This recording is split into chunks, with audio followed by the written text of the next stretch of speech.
こっちゃ狼。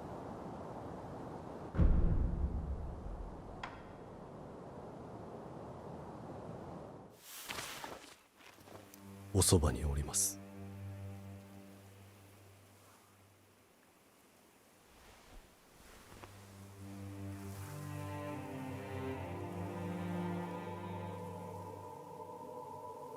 竜の涙を。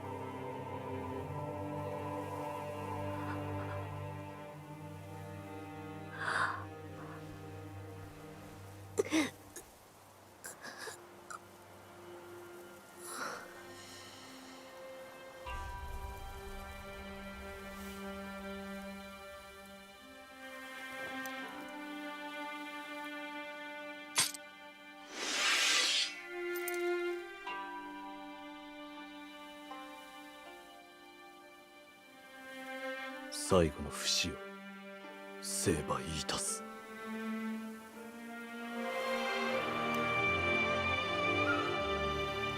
人として生きてくだされ。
行かれるのですね。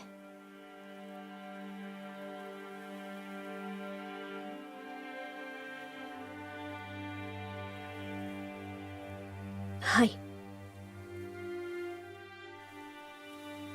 私も人として懸命に生き、そして死のうと思います。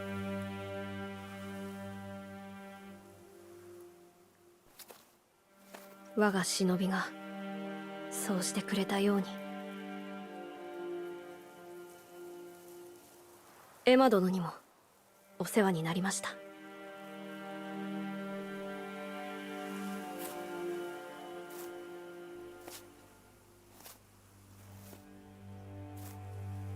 Wow. So yeah, they made it pretty clear what was going to happen, but that is indeed what happens if you give him the Ever Blossom. Damn. Wow, that's a nice ending, man. That's a nice ending. Obviously not a nice ending for Sekiro himself, but obviously I prefer this one personally to the ending that I got for the main playthrough. This one is more of, like I say, you're more of a true hero, I think, in this ending, because not only are you generally a hero for obviously removing this whole kind of immortality thing from the world, like the severance of immortality, and so that's generally, I think, a good thing based on what we've seen people try to do with it, other than Kuro himself, who wanted to escape it anyway. So you kind of accomplish that on a more broad scale, but then on a personal level, you show your loyalty to Kuro all the way until the end, you sacrifice your life for him, and you become even more so his own hero as well. So you become not a hero, so you become not just a hero to the world, but a hero to Kuro as well. And this kid gets to live a normal life as a result of the sacrifice that you make. So I think that's a really nice ending. I do wish I could have got that, like the extra boss battle that I would have got as a result. It's a really cool boss battle that I missed out on, and obviously this particular ending, but no regrets. I mean, I played a blind run, and some of the eavesdropping I just could not really have seen. I just couldn't have known without getting some instruction in advance, or maybe having repeat runs of the game where I would have potentially tried some different things. But I think if I would have played through the game 2 or 3 times and no one ever told me anything, I'm pretty sure I'd never have got those eavesdrops. So I think it's fair that I didn't get this ending, but I really do wish I did get it. This was a really cool ending. The final one we're going to see, like that one, I think that one's probably even less likely to be gotten on a first time run, so I'm not too fussed about that one, but I am very curious to see what this ending is, because the video itself describes it as true ending. So I guess this is probably the quote-unquote best ending and the one that's more kind of canonical potentially. So let's have a look at what happens if you do this particular ending, where you give Kuro even more stuff that you need to pick up throughout the playthrough, and you get a different result when you get to the end. おそばにおります。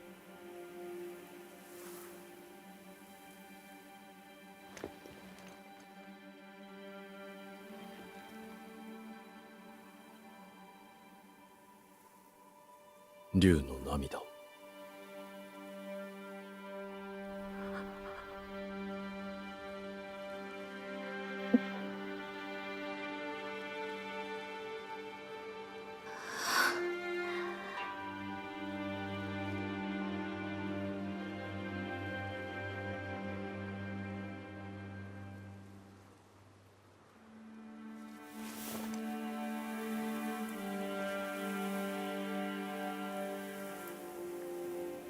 参りましょう、我が巫女。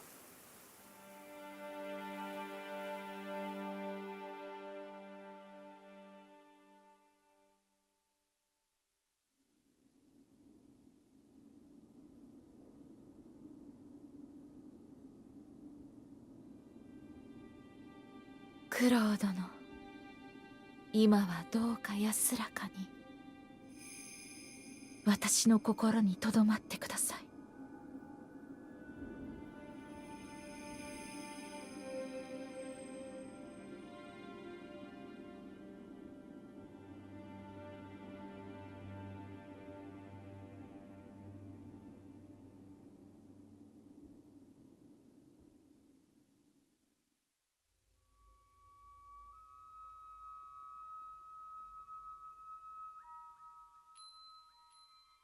さようなら、みんな。私は行かねばなりません。我らの因果を断ち切るために。とても長い旅になります。それでも共に来てくださるのですか？はい。ありがとう、竜の忍びよ。九郎殿も喜んでおります。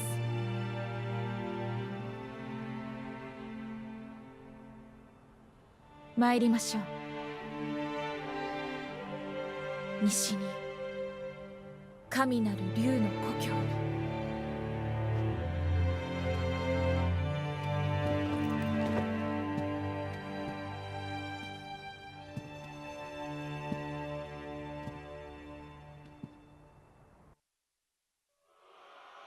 So for this one I am going to go into the Sekiro wiki just to see what's going on, because obviously it's the start of a new journey heading out towards the west, and I think the goal here is that I guess they kind of leave things open for a second game in the future, which would be awesome, but I guess maybe this means that they're basically going out west to once and for all put an end to what's been going on with the Divine Dragon and like the immortality and that kind of thing. So they kind of leave it a bit more open-ended, but I guess that is the ending in which both Sekiro and Kuro survive, and they go on, I guess, a new journey with the Divine Child to kind of end whatever's going on. But let's see what the wiki has to say about it. It's called the Return Ending / Dragon's Homecoming Ending / the final / true ending of Sekiro. It is a difficult ending as it requires players to complete time-sensitive steps along their playthrough, so it will likely be unlocked on New Game Plus and beyond. It is considered the best possible ending for the game. I'm not even sure I agree with that. Like, for me, well, I guess the best is kind of different. I feel like the best ending is still the ending in which Sekiro dies and Kuro lives a normal life and they sever immortality. To me, that's still my favorite ending right now. But let's just see what it says.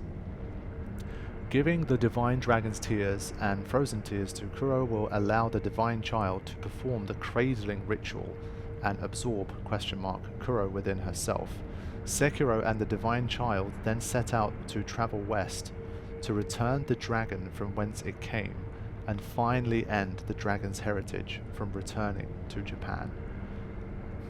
Okay, maybe there's some missing stuff in between, like I guess the divine child ends up like, we end up embedding the power of the dragon within Kuro / the divine child, and so it literally says return the dragon from whence it came and finally end the dragon's heritage from returning to Japan. So it doesn't, I'm not sure if that even means it's been kind of rid from the world.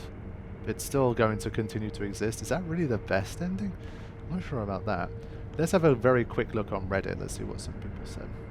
This game is not one where, like, for me at least, like Bloodborne or especially Elden Ring, where there's just so much kind of fragments of lore to put together and you don't really have that much of a full, like, cohesive understanding of a story on your first time through.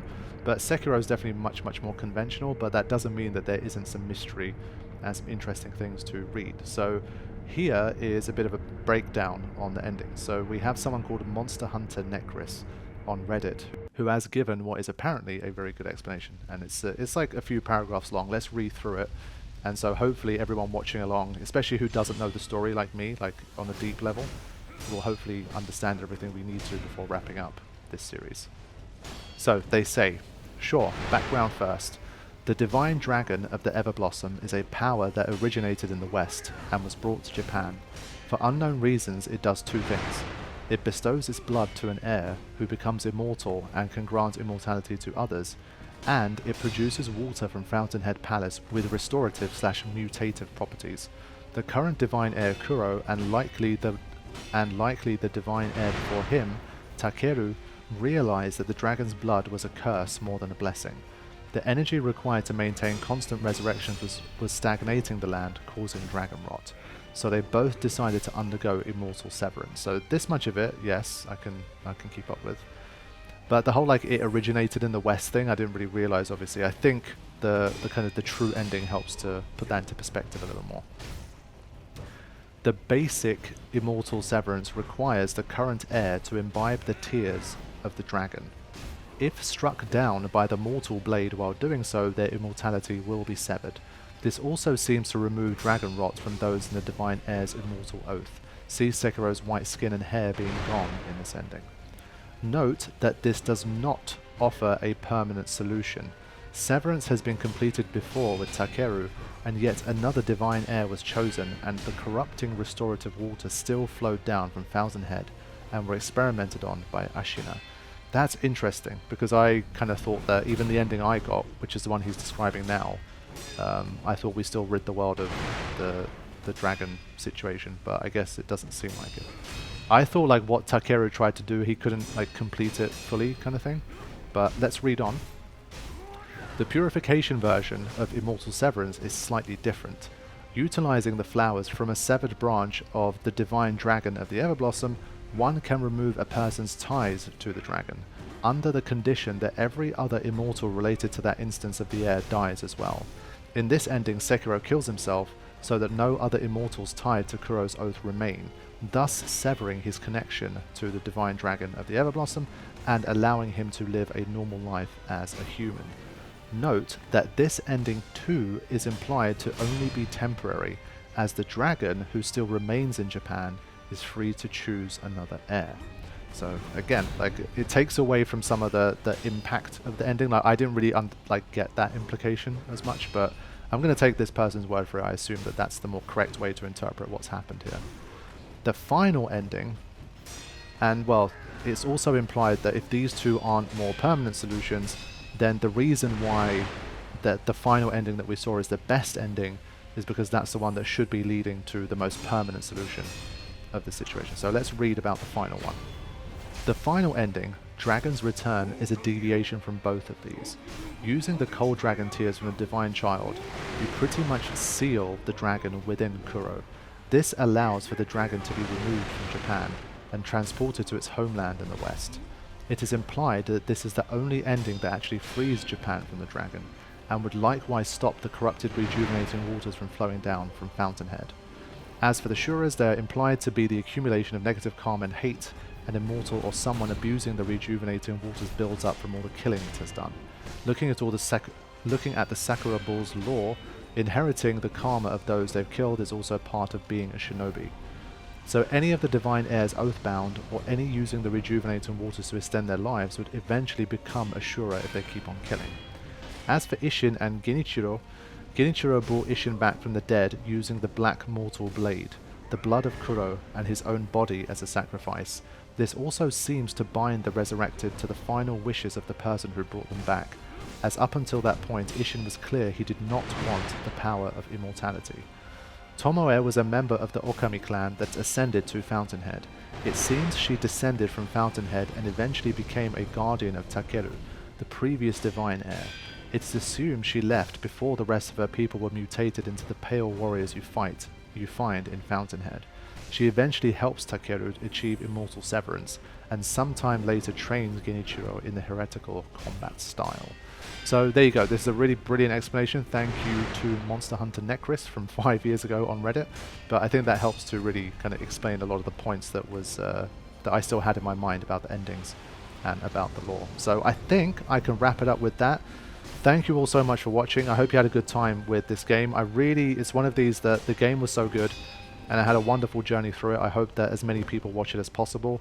And once again, it has that element of hopefully people enjoying seeing me improve in a game, overcome difficult obstacles and all of the kind of joy and euphoria that comes with that, but also enjoying a really cool presentation of a story, a beautiful location, a great battle system, and just overall a really, really strong showing once again from Fromsoft, who have been absolutely killing it over the last 10 years. So thank you all so much, really appreciate it. If you are continuing to enjoy the content, please consider supporting on Patreon. It really helps the channel, especially for these kinds of series that are not Final Fantasy and don't quite get the same views as that material, even though they take the same amount of work.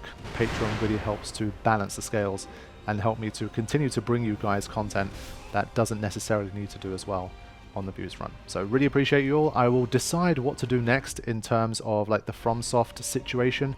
Obviously this basically just leaves Dark Souls for me. I really should be playing Dark Souls because now that I've done Sekiro, Bloodborne and Elden Ring, we kind of need to work our way through the Souls catalogue, and so I think that's where I will go eventually. Not sure exactly when I will start, but there is a strong chance that Dark Souls will be coming to this channel, and look out for any polls related to it just to see like maybe where do I begin? Do I begin with Demon Souls? Do I do the Demon Souls remake first? Do I do Dark Souls 1 first? A lot of people don't like Dark Souls 2. Do I skip that one? Like I might ask a few questions to the FromSoft viewing community on the channel to decide where to go next. So thank you all for watching. I will see you soon. Take care.